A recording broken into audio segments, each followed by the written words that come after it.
Hi, I'm Kong, and today I'm going over basic terminology.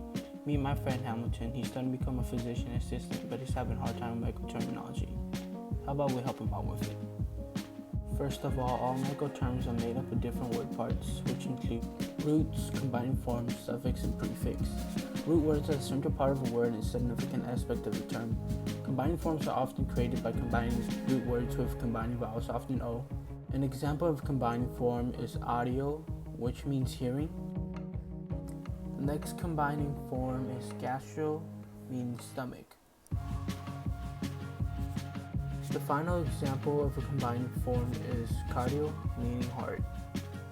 The next word part is suffix, which can be found in all medical terms. Suffixes are endings. An example of this is derma, which means skin. Dash before the word part shows that it's a suffix. Next, we have meter, which means measure. Lastly, we have phobia, meaning fear.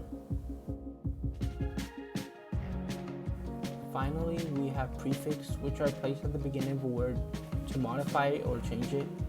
Not all medical terms have prefix. Some examples are hypo, meaning deficient or below. The dash before the word part indicates that the prefix. The next example is super, meaning above or beyond. Another example is extra, meaning outside. Now we'll move on to how to build terms. Medical terms are composed of prefix, root words, suffix. Not all medical terms have prefix, but all of them have suffixes.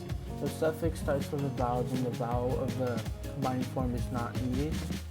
An example is arthritis, which is not pronounced arthritis, and arthritis means inflammation of the joint. Next example is endocrinology, which is the study of glands that secrete product into the blood. The next example of a medical term is scoliosis, meaning abnormal condition of bent or curved spine. The next section that we'll be talking about is spelling.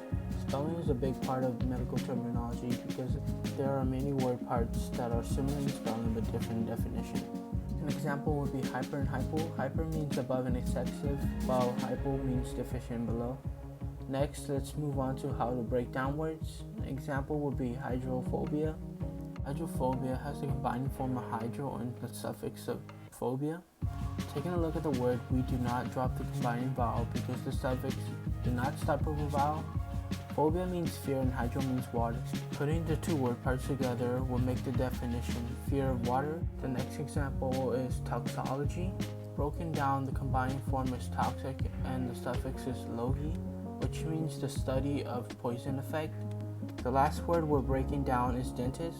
The combining form is dent, meaning tooth, and the suffix is its, meaning specialist, and putting them together it means specialist in tooth treatment. Spend some time and talk about some tricky suffixes. An example of this would be scopy and scope.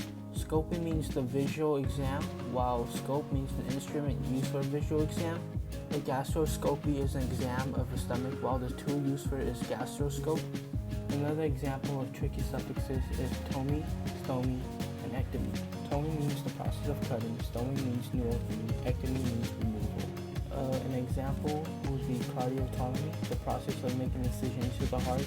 An example of stomy is thoracostomy, incision into the chest wall. An example of ectomy is necrosectomy, removal of dead skin. Moving on to the last example of tricky suffixes, which is gram, graph, and graphy. Gram means recording, graph means instrument of recording, and graphy means the process of recording. Let's review what we went over. Remember that all medical terms are made up of root words, combining forms, suffix, and prefix. Suffixes can be found in all medical terms, but prefixes are not found in all medical terms.